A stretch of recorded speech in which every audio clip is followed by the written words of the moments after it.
대장동 사건 항소 포기 결정의 후폭풍이 만만치가 않은데요.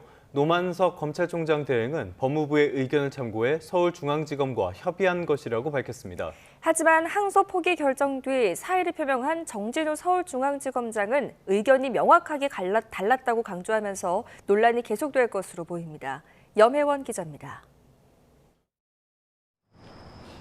대장동 사건 항소 포기 결정과 관련해 검찰 안팎에서 논란이 커지자 노만석 검찰총장 대행이 입장문을 발표했습니다.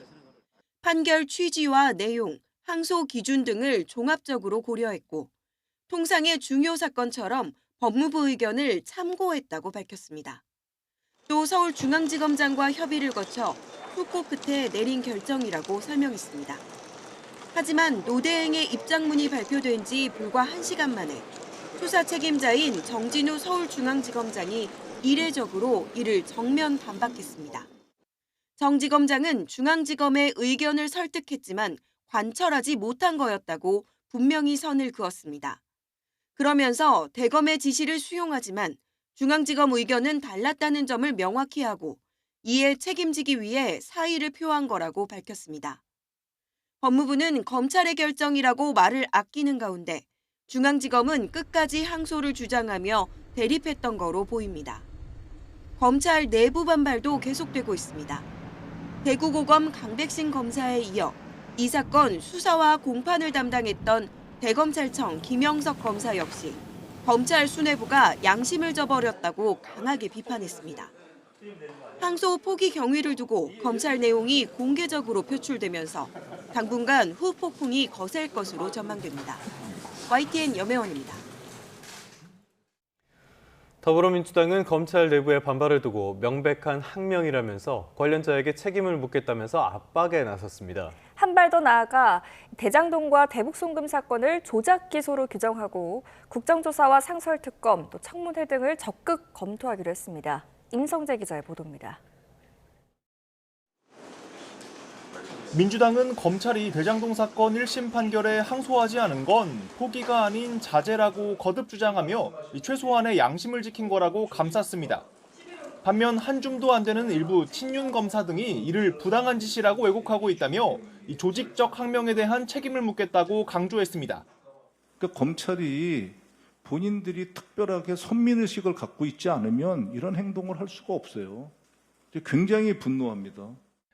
이제는 정치 검찰을 깡그리 도려낼 때라며 대장동 대북송금 사건에도 칼을 빼들었습니다. 국정조사와 청문회, 상설특검 등을 적극 검토해 시행하겠다며 이를 정청래 대표에게 적극 건의하겠다고 예고한 겁니다. 김건희 때는 왜 가만히 있었나? 민주당 정권이 만만하냐는 뼈 있는 말도 쏟아졌는데 기조에는 검찰 수사에 대한 오랜 불신이 깔렸다는 분석입니다. 당 특위도 특히 대장동 사건의 경우 조작 기소의 민낯이 드러나기 시작했다며 지도부에 힘을 실었습니다. 검사한테서 배를 가르겠다는 말을 들었다는 대장동 민간업자 남욱 변호사의 법정 증언을 근거로 검찰의 회유 협박 가능성을 부각했습니다.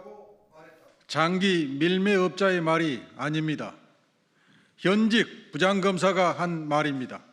회유, 협박의 허위 진술을 받아 조작 기소했다는 사실이 민주당은 정치 검찰을 부추기는 건 국민의힘이라며 대여 공세에 방어막을 치는 모양새인데 이 검찰을 사이에 둔 여야의 기싸움은 연말 전국 가장 뜨거운 감자가 될 것으로 보입니다.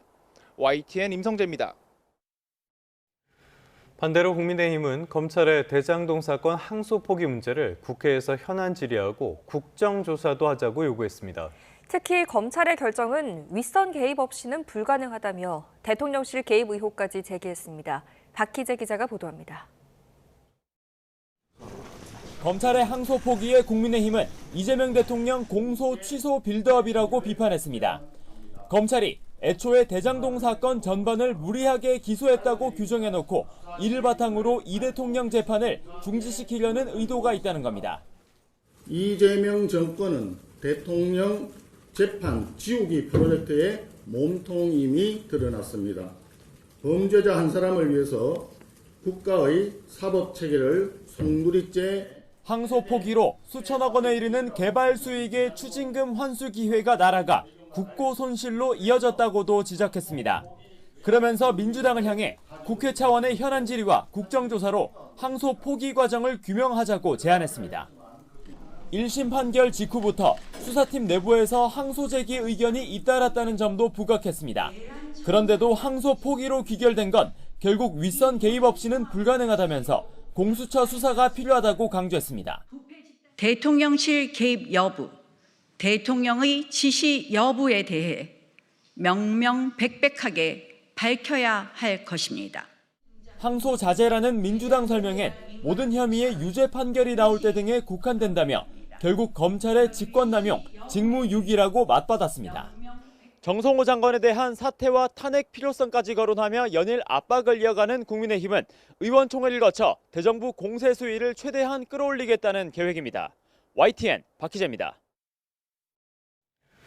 정부와 여당이 오는 2035년까지 국가 온실가스 배출량을 2018년 수준의 53에서 61% 사이로 감축하자는 데 의견을 모았습니다. 주식 배당 소득의 최고 세율을 인하하는 방안에도 공감했습니다. 홍민기 기자가 보도합니다. 여당과 정부, 대통령실이 고위 당정 협의회를 열고 2035년 온실가스 배출량 감축 목표를 논의했습니다.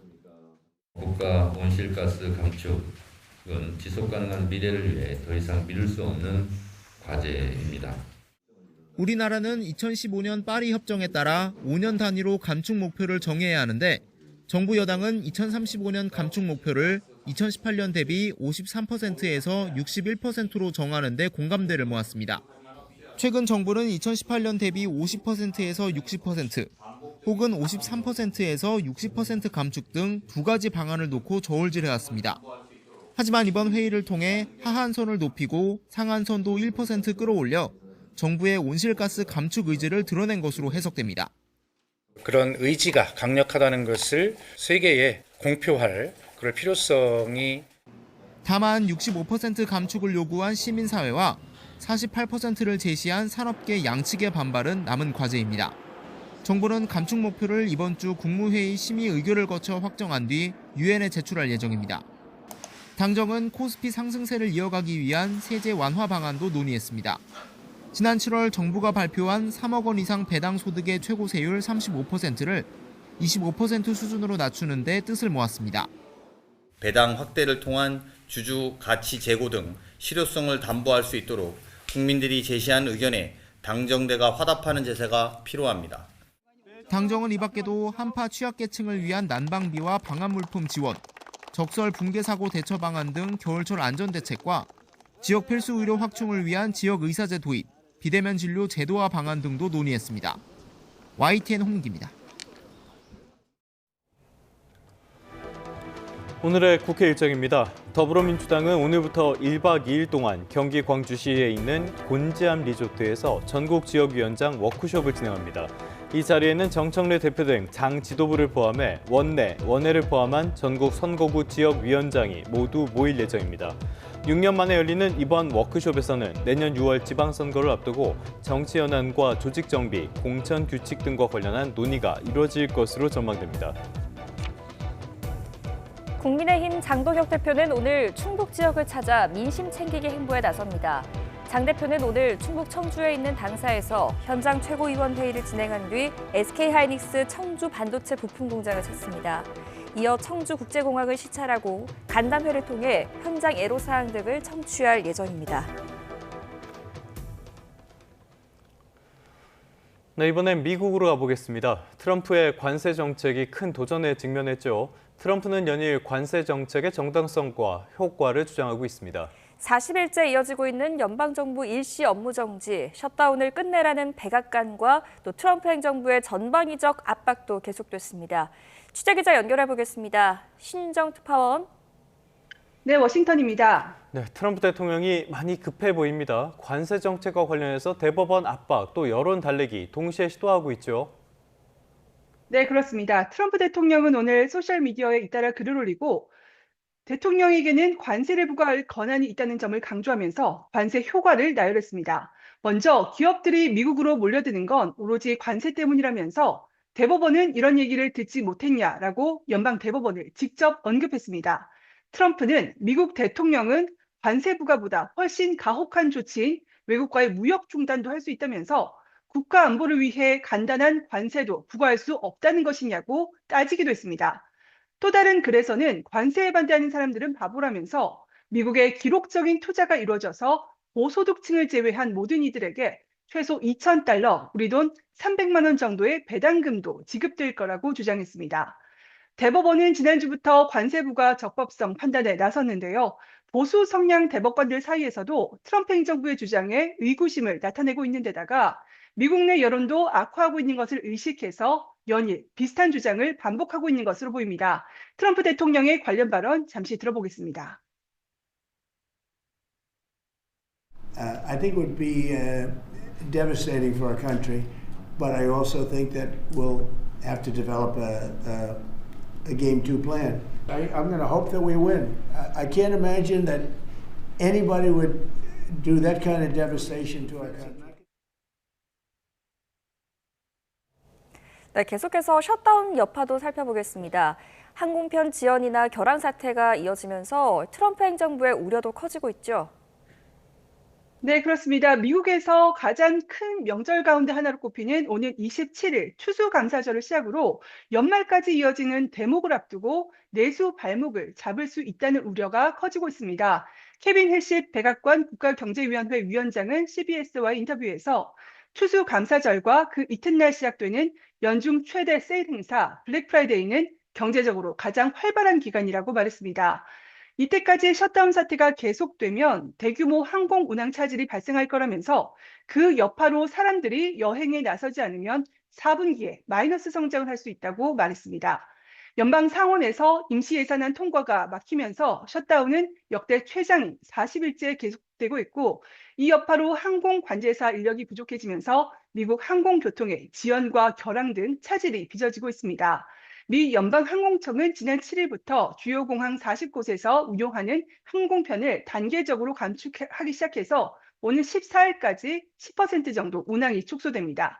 이와 관련해 숀 더피 미 교통부 장관은 추수감사절 기간이 다가오면 항공 운항이 극도로 줄어드는 것을 보게 될 거라고 경고하기도 했는데요. 숀 더피 장관의 인터뷰 내용도 잠시 들어보시죠.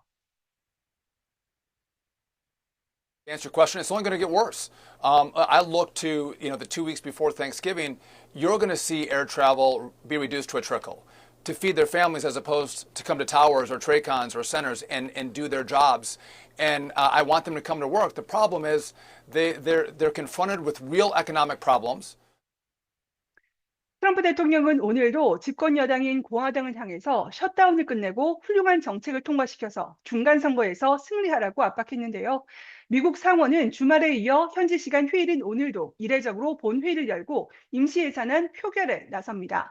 공화당 상원 의원들이 트럼프의 필리버스터 무력화 지시를 무시하고 있고 트럼프의 레임덕이 조기에 시작됐다는 해석까지 나오고 있습니다. 지금까지 워싱턴에서 YTN 신윤정입니다. 네, 미국 관련 소식 하나 더 살펴보죠. 트럼프 대통령은 기회가 될 때마다 미국 제조업의 부흥을 강조하고 있습니다. 특히 조선업과 관련해서는 자존심도 내려놓고 한국에 적극적으로 손을 내밀고 있는데요. 도대체 미국의 현실은 어느 정도인지 권영희 기자가 미국 조선업의 현 주소를 짚어봤습니다. 미국의 상업용 선박 점유율은 0.1%에 불과합니다. 대형 선박 건조가 가능한 조선소는 1980년대 이후 80% 이상 사라졌습니다. 로널드 레이건 행정부의 보조금 축소 이후 미국 조선업은 빠르게 쇠퇴했습니다. 한국과 중국, 일본에 완전히 추월당했습니다. We don't build ships in America anymore. They come from South Korea and from China. In 2022, America built 5 commercial ships. China built 1,800 commercial ships in 2022. 숙련 기술자와 설계 인력도 크게 줄었습니다. 최고의 고성능 군함을 세계적 수준에서 수십 년 뒤처진 조선소에서 건조하는 게 미국의 현실입니다. 미 해군의 차세대 프리기함은 5년이 지나도록 완성도 10%에 불과합니다. 구축함 건조도 계속 지연되고 비용은 치솟고 있습니다. 노후 함정은 제때 수리를 받지 못해 작전 공백이 생길 지경입니다. What we're looking at is hopefully a generational investment to really expand the industry. And I think you'll see our shipyards do just that. 미국은 2055년까지 군함 360여 척을 확보하겠다는 계획을 세웠습니다. To boost our defense industrial base, we are also going to resurrect the American shipbuilding industry, including commercial shipbuilding and military shipbuilding. 현재 조선 능력으로는 불가능합니다. 디지털 관리 시스템으로 건조 과정을 실시간 추적하고 인공지능과 자동화 로봇으로 효율을 극대화한 한국의 조선 능력이 절실합니다. YTN 권영입니다.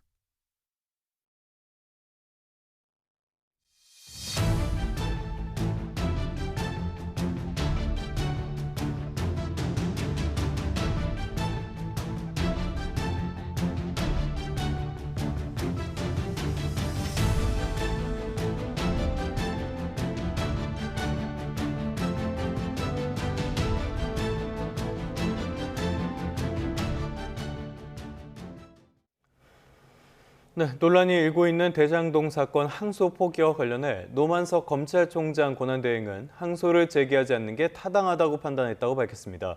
노 대행은 검찰 내부 공지를 통해 대장동 사건은 일선청 보고를 받고 보통의 중요 사건처럼 법무부 의견도 참고했다고 설명했습니다. 또 1심 판결 취지와 내용, 항소 기준, 사건 경과 등을 종합적으로 고려해 항소하지 않은 것이라며 자신의 책임하에 정진우 서울중앙지검장과 협의를 거쳐 숙고 끝에 결정했다고 설명했습니다. 대장동 사건 항소 포기 논란 직후 자리에서 물러나겠다는 뜻을 밝힌 정진우 서울중앙지검장이 대검과 의견이 다르다는 점을 명확하게 하기 위한 것이라고 사의 표명 배경을 설명했습니다. 정 지검장은 언론 공지를 통해 대검의 지시를 수용하지만 중앙지검 의견이 다르다는 점을 명확히 하고 또 이번 상황에 책임을 지기 위해 사의를 표명했다고 밝혔습니다. 정 지검장의 입장은 서울중앙지검장과 협의를 거쳐 숙고 끝에 결정했다는 노만석 검찰총장 권한대행의 공지가 나온 지 1시간 정도 뒤에 언론에 배포됐습니다. 이번 논란의 핵심 가운데 하나는 법무부의 직접 개입 여부입니다. 검찰청법을 보면요, 법무부 장관의 개별 사건 지휘를 제한하고 있기 때문인데요. 대검이 법무부 의견을 참고했다고 밝혀 사실상 지휘를 한 것이 아니냐는 지적도 나옵니다. 정성호 법무부 장관은 오늘 관련 입장을 밝힐 예정입니다. 장하영 기자입니다. 대장동 사건에 대한 검찰 항소 포기 직후 사건을 맡은 강백신 대구고검 검사는 검찰 내부망에 항소장을 제출하지 못한 경위란 제목의 글을 올렸습니다. 중앙지검은 물론 대검까지도 항소할 사안으로 판단했는데 법무부 장관과 차관이 반대해 판단을 번복했다는 내용입니다. 항소장 제출만 남긴 상황에서 보류 지시가 내려지고 마감 시한인 자정 직전 불허 결정이 내려졌다고도 설명했습니다. 검찰청법 8조는 검찰의 독립성을 보호하기 위해 법무부 장관이 직접 개별 사건을 지휘하는 걸 제한하고 있습니다. 정성호 법무부 장관 스스로도 지난 7월 인사청문회에서 이재명 대통령 관련 사건을 직접 지휘하지 않겠다고 밝혔습니다. 저는 평상시도 법무부 장관이 검찰총장을 통해서라도 구체적 사건에 지휘하는 것은 적절치 않다는 생각을 갖고 의원 활동을 해왔고요. 법무부가 검찰 내부 결정이라고 선을 그은 것도 이런 이유에서입니다. 하지만 친명 좌장으로 불리는 정 장관이 의원 시절 공소 취소를 주장한 적이 있는 데다 대검도 법무부 의견을 참고했다는 입장을 내놔 사실상 지휘가 아니냐는 해석이 나옵니다. 주권자인 국민이 대통령 재판 방법을 알아서 선택을 한 거예요. 저는 그렇기 때문에 다른 사법적인 판단들을 미뤄줘야 되고 다 공소 취소하는 게 맞다고 생각합니다. 항소 포기 전모를 밝히라는 검찰 안팎의 요구 속에 정 장관은 오늘 약식 회견을 통해 의사결정 과정에 관한 입장을 밝힐 예정입니다. YTN 장하영입니다. 이번 검찰의 항소 포기로 대장동 일당이 챙겼다는 천문학적인 부당 이득도 환수할 길이 아예 막히게 됐습니다. 특히 멈춰있는 이재명 대통령의 대장동 사건 재판에도 적지 않은 영향을 미칠 것이라는 시각이 많습니다. 권민석 기자입니다.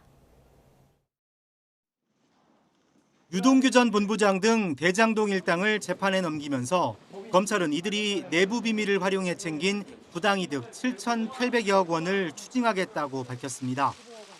하지만 1심 재판부는 배임 행위로 성남 도시개발공사가 막대한 손해를 보긴 했지만 실제 손해액을 정확히 산정할 수 없다며 뇌물액 473억 원 추징만 선고했습니다. 나머지 7천억 원 넘는 천문학적 수익의 국고 환수 여부는 상급심 몫이 된 건데 검찰의 이례적 항소 포기로 이를 다툴 기회조차 사라졌습니다. 형사소송법상 피고인만 항소한 사건에선 원심 판결보다 무거운 형을 선고할 수 없는 탓입니다. 여기에 대장동 비리 혐의로 기소된 이재명 대통령 재판에도 영향을 미칠 가능성을 배제할 수 없습니다. 이 대통령 재판은 이번 건과 별개지만 특정 경제범죄법상 배임을 인정하지 않은 유 전 본부장 등 5명의 판결이 먼저 확정되면 이 판례가 이 대통령 재판에 준용될 여지가 있다는 겁니다. 또 실체는 하나인 대장동 사건에서 유동규, 김만배 씨 등에 대한 법적 판단과 이 대통령에 대한 법원 판단이 달라질 경우 사법 불신을 초래하는 부담으로 작용할 수 있습니다. 이 때문에 향후 재판이 재개되면 이 대통령 측에서 검찰이 특경법 배임 무죄 판단에 항소하지 않은 걸 방어 논리로 내세울 수 있다는 전망도 나옵니다. YTN 권민석입니다. 부동산 대책의 후폭풍도 여전합니다. 정부가 내놓은 10.15 부동산 대책에서 최신 9월 통계를 누락했다는 논란이 계속 퍼지고 있습니다. 국토교통부는 6월에서 8월 통계를 적용한 게 적법하다는 입장이지만 김윤덕 국토부 장관은 직권남용 등의 혐의로 어제 고발당했습니다. 최도희 기자입니다. 11호 부동산 대책을 발표하며 서울 전역과 경기 12개 지역을 규제 지역으로 묶은 정부. 조정 대상 지역 등을 지정하려면 직전 3개월간 주택가격 상승률을 봐야 하는데 이 기간의 해석을 두고 논란이 이어지고 있습니다. 국토부는 9월 통계가 나오기 전이라며 6월에서 8월 주택가격 동향 조사 결과를 바탕으로 서울 전역 등을 규제 지역에 포함했는데 7월에서 9월 통계를 반영했다면 일부 지역이 요건을 충족하지 못한다는 지적이 나왔습니다. 앞서 천하람 개혁신당 원내대표는 정부가 서울 전역을 규제 지역으로 묶기로 하고 결론에 맞지 않는 9월 통계를 의도적으로 배제했다며 행정소송을 예고했고 서울 전역 등을 규제 지역에 넣겠다는 답을 정해놓고 자신들의 결론에 맞지 않는 불리한 9월 통계는 의도적으로 배제하고 8월까지의 통계만 취사 선택한 것입니다. 본인들이 원하는 통계만 반영하는 통계의 정치화가 국민의힘 소속 이종배 서울시 의원은 김윤덕 국토부 장관을 직권남용 등의 혐의로 경찰에 고발했습니다. 이 시의원은 9월 통계를 반영했다면 도봉, 은평 등 5개 구가 규제 지역에서 제외됐을 가능성이 높다며 국토부가 불리한 데이터를 뺐다는 의혹이 짙다고 주장했습니다. 하지만 김윤덕 국토부 장관은 11호 대책은 추석 전부터 준비한 사안이라고 반박한 바 있습니다. 저희가 추석 전부터 회의를 계속해서 준비를 해오고 있는 내용이었습니다. 그리고 추석 이후에 바로 회의를 해서 진행을 했던 거죠. 국토부도 연일 해명 자료를 내고 적법한 통계 활용에 따른 정책 설계였다는 입장입니다. 국토부는 규제 지역 지정 기준 충족 여부를 판단할 때 해당 기간에 대한 통계가 없으면 가장 가까운 월에 대한 통계를 활용하도록 규정돼 있다고 설명했습니다. 또 통계법상 작성이 끝난 통계를 국토부가 제공받더라도 공표일인 15일 전에 제공 또는 누설하는 건 금지돼 활용이 불가했다고도 해명했습니다. 다만 국토부가 9월 통계를 받은 시점은 대책 발표 이틀 전인 지난달 13일로 밝혀진 상황. 고발에 이어 소송전까지 예고된 가운데 법원 판결에 따라 부동산 정책의 신뢰도까지 영향을 받을 가능성이 있습니다. YTN 최두입니다. 경제 한 줄 뉴스입니다. 국책연구기관인 한국개발연구원이 최근 소비를 중심으로 경기가 다소 개선되고 있다는 낙관적인 진단을 내놨습니다. 인공지능 거품론에 코스피가 출렁이자 초단기 주식 외상 거래에서 발생한 반대매매 규모가 다시 늘고 있습니다. 전국의 치킨집 수가 3년 사이에 3,000개 줄었지만 프랜차이즈 가맹점 수는 오히려 늘어난 것으로 나타났습니다. 최태원 SK그룹 회장은 운영 개선을 잘해야만 그 위에 인공지능을 더 쌓을 수 있다며 이 과정을 통해 고민했던 문제들을 하나둘 풀어나갈 수 있을 것이라고 말했습니다. 지금까지 경제 한 줄 뉴스였습니다. 네, 지난주에 고공행진을 거듭하던 코스피가 크게 휘청였는데요. 무엇보다 외국인의 매도 행렬이 이어지고 있는 게 뼈아픕니다. 이번 주 국내 증시는 숨고르기 국면에 들어갈 것으로 보입니다. 최하영 기자가 보도합니다. 지난주 4,200선 사상 최고치로 문을 연 코스피는 4,000선이 무너진 뒤 3,900선까지 내줬습니다. 국내 증시를 가파르게 끌어올렸던 외국인 투자자들이 돌연 변심했기 때문입니다. 지난주 외국인 투자자는 코스피 시장에서 7조 2천억 원 넘게 팔아치웠는데 주간 순매도액 기준 역대 최대입니다. 가장 많이 판 종목은 SK하이닉스와 삼성전자로 순매도액의 72%가 이 두 종목에 쏠렸습니다. 미국발 인공지능 거품론과 함께 차익 실현 등이 매도를 자극한 것으로 풀이됩니다. AI 버블론이죠. 우리나라도 사실 반도체나 이런 기업들이 이제 미국 AI랑 이제 같이 연관돼서 많이 올랐거든요. 여러 가지 이제 복합적으로 이제 작용해서 외국인들이 좀 어차피 좀 주가도 많이 올랐겠다. 좀 차익 실현하자. 외국인의 매도 폭탄 등으로 지난 7일 기준 달러화 대비 원화 가치는 한 주 사이 2%나 하락해 주요국 통화 가운데 절하율 1위를 기록했습니다. 출렁이는 증시에 초단기 주식 외상 거래에서 발생한 반대 매매 규모도 급증했습니다. 증권사에서 돈을 빌려 주식을 사고 이 영업일안에 갚지 못하면 증권사가 주식을 강제로 팔아 채권을 회수하는데 이 금액이 219억 원으로 올해 최고치를 찍었습니다. 이번 주 코스피는 인공지능 거품론 등 지속하는 불안 요소에 주목하며 숨고르기 국면에 접어들 것으로 전망됩니다. YTN 최하영입니다. 요즘 청약에 당첨되는 건 하늘의 별 따기나 다름없죠. 아파트 청약을 포기하는 사람이 늘어나면서 청약통장 가입자가 최근 3년 사이에 225만 명이나 줄어든 것으로 나타났습니다. 이런 상황에서 30대는 청약 대신 정책 대출에 눈을 돌려 서울 아파트 영끌 매수에 나섰습니다. 박기환 기자가 보도합니다. 내 집 마련의 사다리로 여겨졌던 청약통장 수요가 싸늘하게 식으면서 무용론이 다시 고개를 들었습니다. 지난 9월 기준 주택 청약통장 가입자는 2,634만 9천여 명으로 3년 3개월 만에 225만 명이 줄었습니다. 가장 큰 이유는 무주택 기간과 부양 가족수 등 만점에 버금가는 가점을 받지 못하면 청약 당첨 가능성이 낮기 때문입니다. 또 당첨되더라도 치솟은 아파트 분양가를 감당하기엔 대출 규제 문턱도 높아졌습니다. 전국 아파트 분양 가격은 3.3제곱미터당 2,120만 원으로 4년 전보다 63% 급등했습니다. 반면 11호 대책으로 서울 25개 구와 경기도 일부 지역에 대한 신규 분양대출 규제가 강화됐고 필거주 의무가 부과되면서 전세를 낀 갭 투자로 돌릴 수도 없게 됐습니다. 게다가 청약통장 저축액을 재원으로 하는 공공택지 사업에도 악영향을 미칠 거란 우려가 나옵니다. 그 기금을 활용을 해서 국민주택이나 공공임대주택 등을 공급하게 되는데 이 재원들이 줄어들므로 인해서 이 주거복지나 공공임대주택 공급 등의 차질을 가져올 수가 있죠. 이런 상황에서 생애 최초나 친생아 특례대출 등 정책대출에 문이 열려있는 30대는 서울 아파트 영끌 매수에 나섰습니다. 지난 9월 서울 아파트 거래 가운데 36.7%를 사들이며 매수 비중이 4년 만에 최대치를 찍었습니다. 이와 함께 현금 여력이 있는 이른바 부모 찬스를 이용해 주택 매입을 서두르는 양극화 현상도 심화하고 있다는 지적입니다. YTN 박견입니다. 네, 누리호 4차 발사 오는 27일 첫 야간 발사를 앞두고 있습니다. 지난 발사와 달라진 점은 무엇이고 또 왜 야간에 발사를 하는지 임늘솔 기자가 전해드립니다. 누리호에 실리는 주탑재 위성인 차세대 중형위성 3호는 오로라와 대기광 관측, 우주 자기장 측정 등의 임무를 수행하게 됩니다. 이를 위해서는 600km 상공에 태양 동기 궤도에 진입시켜야 하는데 이 때문에 이번 발사는 새벽에 이루어집니다.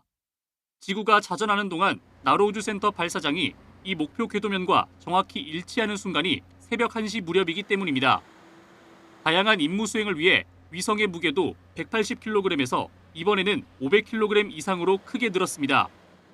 중형 이상의 위성들은 연료로 하이드라진을 사용하는데 하이드라진 연료의 중화 과정을 해외의 도움 없이 국내 연구팀이 자체적으로 진행하는 것도 달라진 점입니다. 하이드라진을 위성 연료로 많이 사용하는 이유는 일단은 비추력이 세서 우주 공간에서 추력을 강하게 낼 수가 있고요.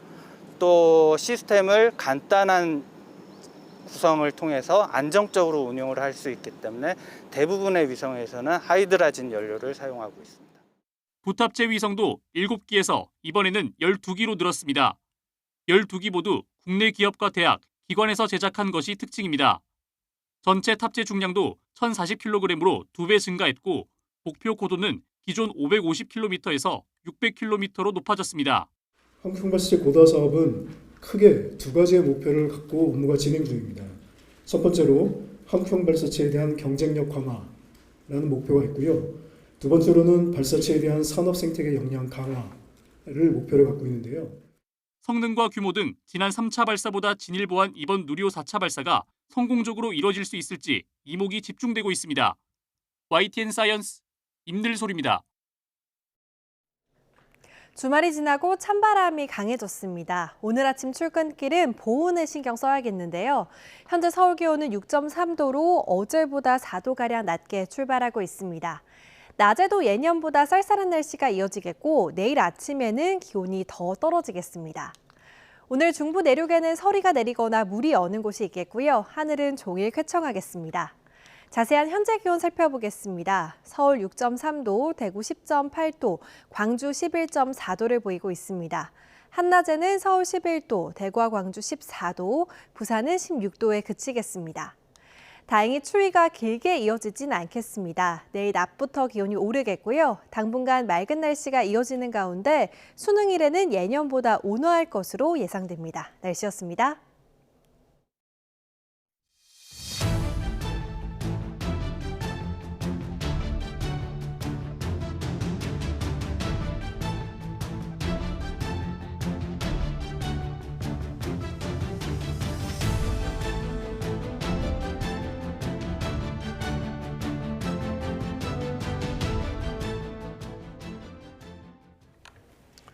네, 사건 사고 소식입니다.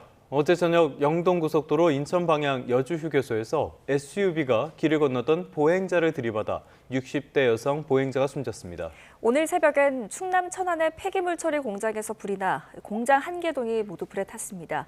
사건 사고 소식 권준수 기자입니다. 사고 현장에서 경찰과 구급대원들이 분주히 움직입니다. 경기도 여주시 영동고속도로 인천 방향 여주 휴게소에서 60대 여성이 몰던 SUV 차량이 길을 건너던 보행자를 들이받은 건 어제 저녁 7시 10분쯤. 이 사고로 휴게소를 이용한 뒤 주차장으로 건너가던 60대 여성 보행자가 현장에서 숨졌습니다. 경찰은 60대 여성 운전자가 앞을 제대로 보지 못해 사고가 난 것으로 보고 과속 여부 등을 조사하고 있습니다. 앞서 어제 저녁 7시쯤엔 경기도 성남시 분당구 경부고속도로 서울요금소 부근에서 서울 방향으로 달리던 고속버스 3대와 승합차 1대가 연속으로 부딪혔습니다. 이 사고로 버스 승객 등 10명이 다쳐 병원으로 옮겨진 뒤 치료를 받았습니다. 주변 차선은 휴일 저녁 서울로 돌아오는 차량까지 겹치며 2시간가량 극심한 정체가 빚어졌습니다. 경찰은 1차로를 달리던 승합차가 앞서가던 고속버스를 들이받은 뒤 연쇄 추돌이 발생한 것으로 보고 정확한 사고 경위를 파악하고 있습니다. 오늘 새벽 0시 20분쯤엔 충남 천안시 서북구에 있는 폐기물 처리 공장에서 불이 났습니다. 다친 사람은 없었지만 공장 1개 동이 타버렸습니다. 소방은 공장 부지에 가연성 물질이 많아 큰 불을 잡는 데만 3시간 가까이 걸렸습니다. YTN 권준수입니다. 연세대학교에서 진행된 비대면 중간고사 시험에서 상당수의 학생이 챗GPT 같은 인공지능을 이용해 부정행위를 저지른 정황이 파악됐습니다. 담당 교수는 적발된 학생은 모두 0점 처리하겠다면서 자수하지 않는다면 유기정학도 추진하겠다고 경고했습니다. 이현정 기자입니다. 최근 연세대학교 학내 게시판에 올라온 중간고사 부정행위 관련 공지글입니다.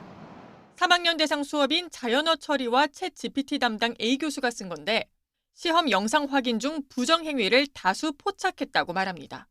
생성형 AI를 가르치는 이 수업은 수백 명이 수강하는 대형 강의로 수업과 시험 모두 비대면 온라인으로 진행됐습니다. 그런데 중간고사 도중 일부 학생이 컴퓨터 화면을 캡처하거나 카메라 촬영 각도를 조정해 사각지대를 만드는 정황 등이 확인된 겁니다. 특히 화면에 여러 창을 겹쳐 띄운 채 챗 GPT 등 AI 검색을 하는 듯한 모습도 발견된 거로 전해졌습니다. 실제 부정행위를 저지른 학생 수는 알려지지 않았지만 온라인 게시판에 올라온 투표글에선 190여 명이 커닝했다고 고백하기도 했습니다. 전년도 수강자들에게 물어봤을 때는 확실히 도움을 많이 받았다고 들었던 것 같습니다. 그래도 캡처를 해서 만약에 AI에게 풀어달라고 한다면? A 교수는 다른 학생이 피해를 보는 상황을 용납할 수 없다며 적발된 학생은 모두 0점 처리하겠다고 강조했습니다. 또 자수 기회를 줬는데도 발뺌한다면 학칙에 따라 유기정학을 추진하겠다고 경고했습니다.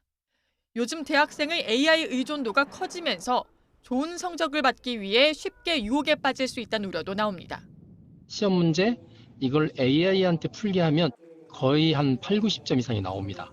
걔가 시험 문제 안에 있는 글씨를 쫙 뽑아내서 실제 텍스트 입력한 것처럼 반응을 하는 거죠. 2, 3초도 안 걸리죠. 비대면 강의를 포함해 각종 AI 서비스가 폭발적으로 늘고 있는 만큼 이에 걸맞는 교육 환경 개선도 필요해 보입니다. YTN 이현정입니다. 울산 화력발전소 보일러 붕괴 사고 현장에서 매몰자 1명이 수습됐습니다. 소방당국은 어제 오전 11시쯤 사고 현장 잔해에서 사고 발생 69시간 만에 숨진 상태인 매몰자를 수습했다고 밝혔습니다. 이번에 수습한 매몰자는 40대 남성인데요. 지난 6일 팔이 끼인 채 발견돼 당시에는 의식이 있었지만 구조가 지연되면서 다음 날 새벽에 사망 판정을 받았습니다.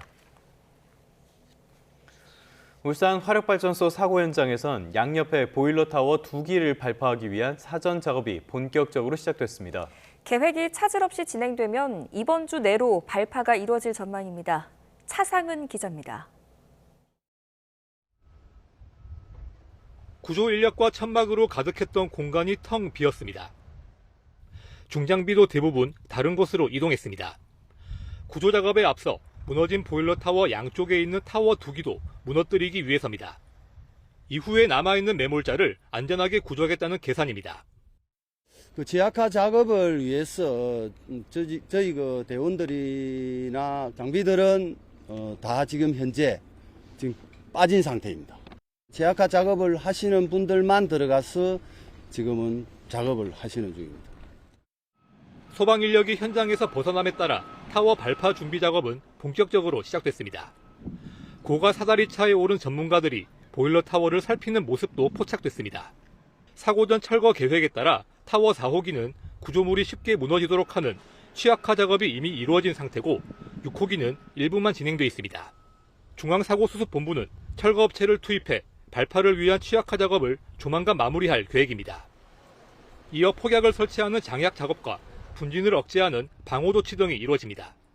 타워 2기를 동시에 발파하는 방안이 논의된 것으로 파악됐습니다. 안전조치와 준비 작업이 차질 없이 진행되면 발파는 이번 주 내로 이루어질 전망입니다. 발파 중 혹시 모를 2차 사고 예방을 위해 사고 현장 근처를 지나는 LNG 배관을 비우는 작업도 진행됐습니다. 발파를 준비하다가 대형 인명사고가 난 만큼 준비 작업은 어느 때보다 조심스럽게 진행되는 듯 보입니다. YTN 차상입니다. 네, 이번엔 특검 수사 과정 살펴보겠습니다. 오세훈 서울시장과 명태균 씨의 대질까지 마친 특검이 조만간 오 시장의 기소 여부를 결정할 전망입니다. 국민의힘 김기현 의원의 배우자가 김건희 씨에게 전달한 명품 가방에 대한 수사에도 관심이 쏠립니다. 신규혜 기자입니다. 여론조사 비용 대납 의혹과 관련해 대질 조사에 참여한 오세훈 서울시장과 정치브로커 명태균 씨. 대질 조사 전부터 과정, 끝난 뒤까지 조금의 양보도 없었습니다. 강철원 부시장이 진술이 상당히 저가 진술한 거하고 많은 부분이 일치하더라고요. 기억이 안 나시는 부분이 너무 많더라고요. 역시 대질신문은 잘한 것 같습니다. 공정한 특검의 판단이 있을 수 있다는 그런 기대를 하게 됩니다. 명 씨는 물론 오 시장 역시 추가 소환은 없을 거란 입장인데 현재까지 조사 내용을 바탕으로 기소 여부를 결정할 거로 보입니다. 특검은 오 시장의 후원자가 명 씨 소유 연구소에 조사 비용을 대납했다고 보고 오 시장을 재판에 넘길 가능성이 큽니다. 이런 가운데 특검은 국민의힘 김기현 의원 배우자가 김건희 씨에게 준 명품 가방 수사에도 속도를 낼 거로 보입니다. 양측 모두 의례적 차원에서 주고받은 선물이라고 주장하는데 특검은 청탁금지법 위반을 적용해 김 의원 배우자를 수사할 가능성이 있습니다. 다만 청탁금지법의 경우 공직자 배우자인 김 씨를 처벌할 수 없는 만큼 향후 수사는 대가성을 규명하는 데 초점을 맞춰질 것으로 보입니다. 특검은 최근 김건희 씨가 통일교인들을 동원해 국민의힘 전당대회에 개입했다며 정당법 위반 혐의로 추가 기소한 상태입니다. YTN 신기혜입니다. 윤 전 대통령이 구치소에 수감된 100여일 동안 대통령 연봉의 2배가 넘는 영치금을 받은 것으로 확인됐습니다. 부인인 김건희 씨가 2달 동안 받은 영치금도 2천만 원이 넘습니다. 이영원 기자입니다. 윤석열 전 대통령이 재구속된 건 지난 7월 10일입니다. 당시 변호인은 윤 전 대통령이 돈 한 푼 없이 수감됐다며 지지자들에게 영치금 입금을 호소했습니다. 이후에도 열악한 수감 환경을 널리 알리는 데 주력했고 제대로 된 아침 식사를 하지도 못한 채 점심시간에는 컵라면과 건빵으로 점심 식사를 하였습니다. 지지자들이 움직이면서 윤 전 대통령은 서울구치소 영치금 1위에 올랐습니다. 재구속 당일부터 지난달 26일까지 109일 동안 무려 6억 5천만 원 넘는 영치금이 쏟아진 겁니다. 올해 대통령 연봉의 2.5배에 달하고 국회의원이 4년 동안 받을 수 있는 후원금보다도 많은 규모입니다. 횟수로는 하루 100여 건, 모두 12,000건이 넘었는데 윤 전 대통령은 180차례에 걸쳐 6억 5,100만 원을 인출한 것으로 확인됐습니다. 부인 김건희 씨도 지난 8월 구치소 수감 이후 2달 동안 2천만 원 넘는 영치금을 받아 1,800여만 원을 출금했습니다. 이를 두고 수용자 편의를 위한 영치금 제도가 개인 기부금을 모금하는 용도로 악용되고 있다는 지적이 나옵니다. 정치자금은 개인이 1년에 2천만 원 넘게 후원할 수 없고 인적 사항이 공개되는 등 조건이 까다롭지만 영치금은 계좌 잔액을 400만 원 이하로만 유지하면 한도나 횟수 제한이 없기 때문입니다. 이에 조국혁신당 박은정 의원은 영치금이 윤 어게인을 위한 정치자금 모금 창구로 변질됐다며 한도액 설정 등 개선안 마련이 시급하다고 지적했습니다. YTN 이영원입니다.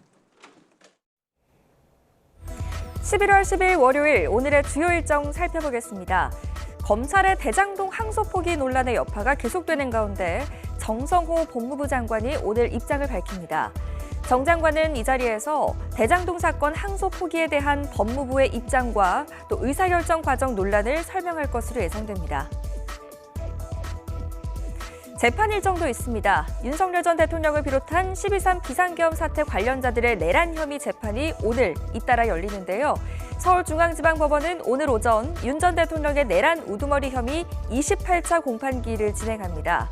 또 같은 시각 법원에선 한덕수 전 국무총리 그리고 이상민 전 행안부 장관의 내란 중요임무 종사 등 혐의 재판도 각각 열립니다. 다음 일정입니다. KT가 무단 소액결제 피해와 보안 침해 사실을 제때 신고하지 않고 은폐하고 지연 신고한 데 따른 보상에 나섭니다. 피해 고객에게는 오늘부터 5개월간 월 100GB 무료 데이터 제공과 15만 원 상당의 요금 또는 단말 할인 등을 지원할 방침인데요. 내가 보상 대상인지 확인하기 위해서는 고객센터 그리고 KT 매장, KT.com 홈페이지에서 확인할 수 있다고 합니다. 지금까지 오늘의 주요 일정이었습니다. 다음 소식입니다. 북한은 개성공단이 폐쇄된 이후에도 남겨진 남측의 자산들을 활용해 일부 공장을 무단 가동하고 있습니다. 위성 자료를 토대로 분석을 해봤더니 최근에는 문구류 그리고 자동차 부품을 생산하는 공장이 가장 활발하게 돌아가는 것으로 나타났습니다. 이종원 기자가 단독 취재했습니다. 지난 4일 미국 지구관 측 위성이 촬영한 개성공단 모습입니다. 지표면에서 발산되는 열을 감지해 데이터화한 것으로 곳곳에서 붉은색이 식별됩니다. 공장이 가동되면서 주변보다 더 많은 열을 뿜어낸 건데 분석 결과 남측 기업인 아모스와 사마스전자 공장 온도가 가장 높았습니다.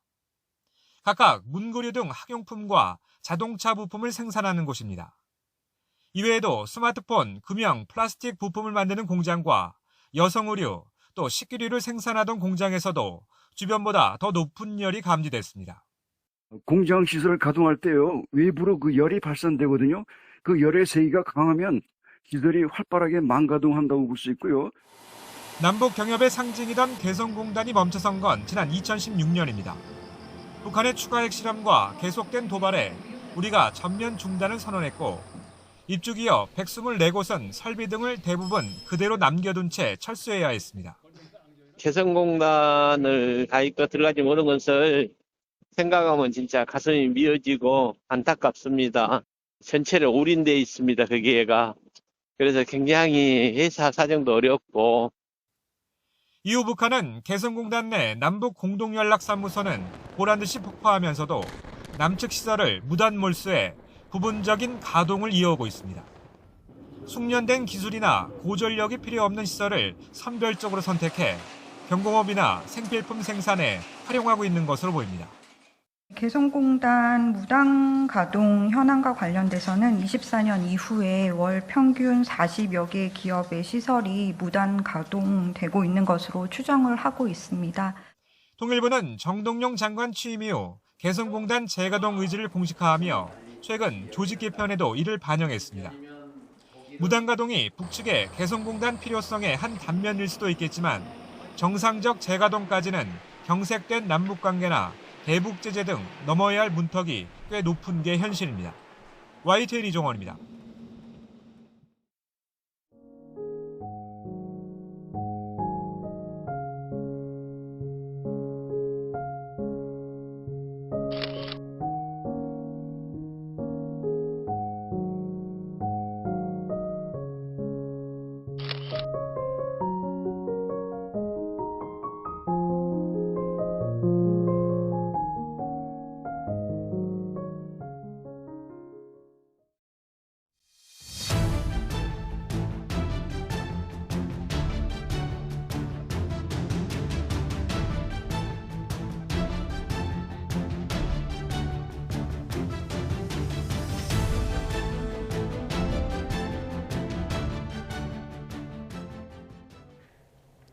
네, 국제 뉴스 살펴보겠습니다.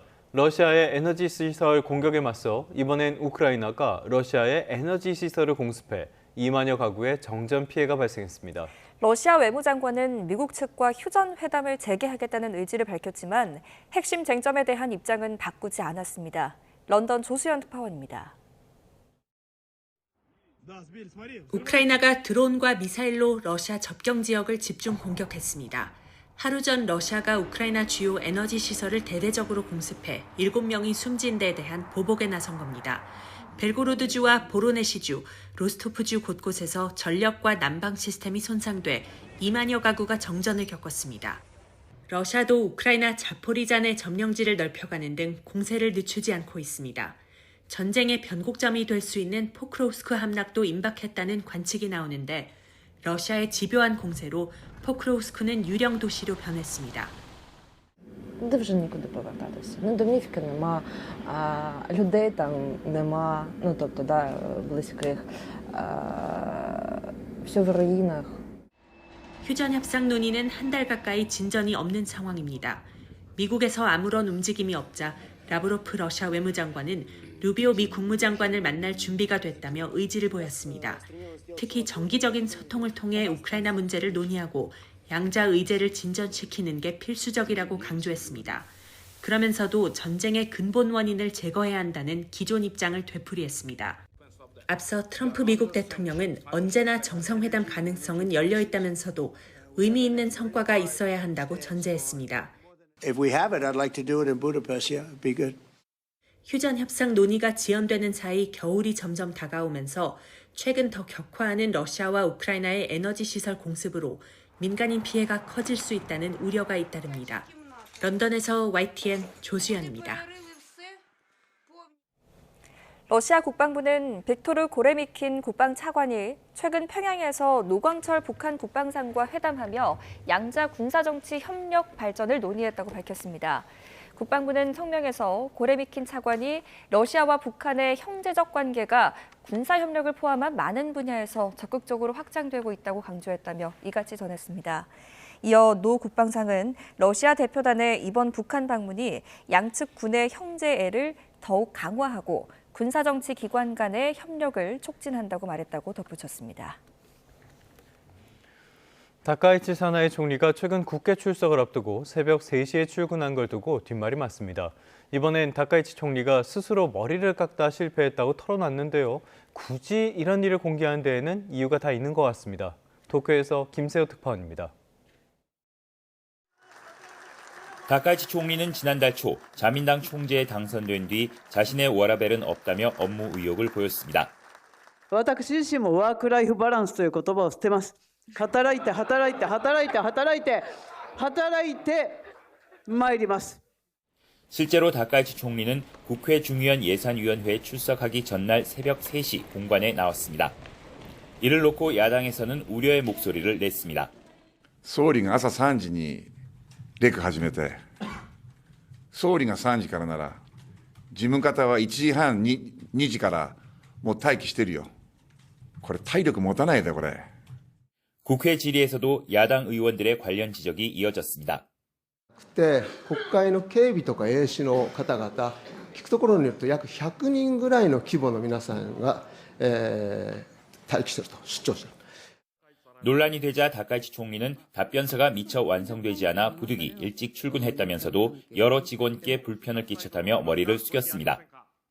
それを手伝ってくれた秘書官、そして宿舎から公邸までついてきてくれた SP さんとドライバーの方にはご迷惑をかけたと思っております。 여러 지적을 의식한 듯 다카이치 총리는 이후 자신의 SNS에 공식 행사가 없는 주말은 숙소에서 일하기로 했다고 적었습니다. 그러면서 야간이나 주말에 미용실에 못 가는 것이 고민이라며 스스로 머리카락을 자르다 실패해 남편의 웃음거리가 됐다고도 전했습니다. 직원에 대한 배려 부족 등에 대한 비판이 나오자 국내외 안팎의 강도 높은 일정을 소화해야 하는 어려움을 토로한 것으로 보입니다. 다카이치 내각이 과로사를 막기 위한 노동시간 상한 규제 완화를 검토하고 있는 상황에서 다카이치 총리의 새벽 3시 출근은 어느 때보다 주목받는 모습입니다. 일본 정부 대변인은 다카이치 총리가 워라밸 자체를 부정하는 것이 아니라며 이후 상황에 맞게 적절히 대처할 것이라고 밝혔습니다. 도쿄에서 YTN 김세호입니다. 네, 지난주에 태풍 갈매기가 휩쓸고 지나가면서 큰 피해가 난 필리핀에 더 강력한 태풍이 상륙했습니다. 수도 마닐라가 사실상 마비됐고요. 주민 100만여 명이 대피한 가운데 피해가 속출하고 있습니다. 유투건 기자입니다. 거센 비바람과 거대한 파도가 쉴 새 없이 해안가를 때리고 있습니다. 시시각각 물이 차오르는 거리에선 숨가쁜 대피와 구조 작업이 이어졌습니다. 26호 태풍 풍웡이 밤사이 필리핀 북동부에 상륙했습니다. 올해 필리핀에 영향을 준 21번째 태풍이자 최근 몇 년 사이 가장 강력한 태풍입니다. 최대 풍속의 시속 230km에 이르고 필리핀 국토의 3분의 2가 사정권에 들어갈 정도로 세력이 강한 상태입니다. 특히 인구가 밀집한 수도권 지역이 태풍 경로에 가까이 있어 우려를 더하고 있습니다. And in the past, we used to focus on where the storm would make landfall, but now we have to consider the rain band because it's so wide in scope. 재난당국은 100만 명이 넘는 주민에게 대피령을 내리고 주요 관공서와 학교도 임시로 폐쇄했습니다. 국내외 항공편도 무더기로 취소됐습니다. 필리핀에선 지난주 태풍 갈매기가 중부 지역을 관통하는 과정에서 200여 명의 사망자가 나왔습니다. 관광 명소인 세부의 경우 지난 9월 발생한 지진의 피해도 미처 수습하지 못한 상태에서 잇따라 태풍이 들이닥치면서 최악의 상황으로 내몰렸습니다. 교황 레오 14세는 잇따른 자연재해에 신음하는 필리핀 국민을 위로했습니다. Sono vicino alle popolazioni delle Filippine colpite da un violento tifone. Prego per i defunti e i loro familiari, per i feriti e gli sfollati. 필리핀 기상당국은 연말까지 서너 개의 태풍이 더 북상할 수 있다고 경고했습니다. YTN 유튜건입니다. 면역 치료를 받은 암 환자가 코로나19 백신을 맞을 경우에 백신을 맞지 않는 환자보다 더 오래 생존했다는 연구 결과가 나왔습니다. 이 코로나 백신이 암 환자의 면역 체계를 자극해 종양과 싸우도록 돕는다는 뜻입니다. 김잔디 기자입니다. 코로나가 전 세계적으로 유행하면서 우리에게도 익숙한 mRNA 백신.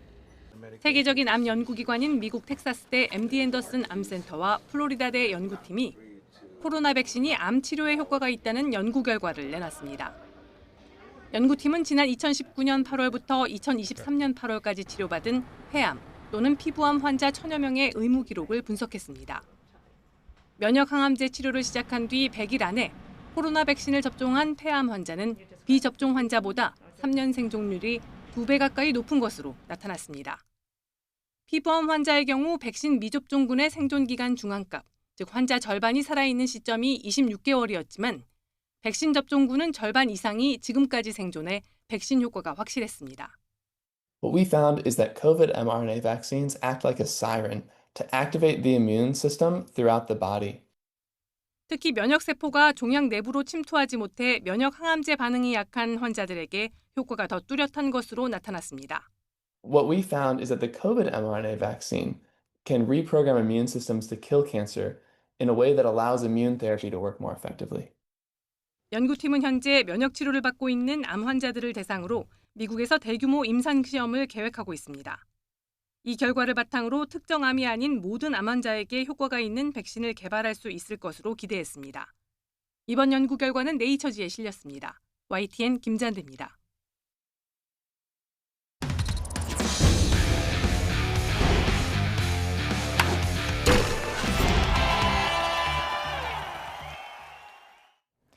월요일 스포츠 뉴스입니다. 이번 시즌 끝을 모르는 듯 추락하던 디펜딩 챔피언 울산이 수원FC를 가까스로 꺾고 잔류 가능성을 높였습니다. 시즌 마지막 기성용 더비는 싱겁게 끝이 났습니다. 이대건 기자입니다. 울산과 수원FC의 0대0 균형은 후반 시작 1분 만에 깨졌습니다. 주인공은 루빅손이었습니다. 울산 이청용이 페널티 지역 정면에서 내준 공을 왼발 슈팅으로 연결해 골망을 흔듭니다. 강등권에서 멀어지기 위해선 이 경기를 반드시 이겨야 하는 울산은 계속해서 추가골을 노립니다. 후반 39분, 엄원상의 크로스가 수원FC 수비수 발에 맞고 자책골이 될 뻔했지만 아쉽게 골대를 맞고 벗어납니다.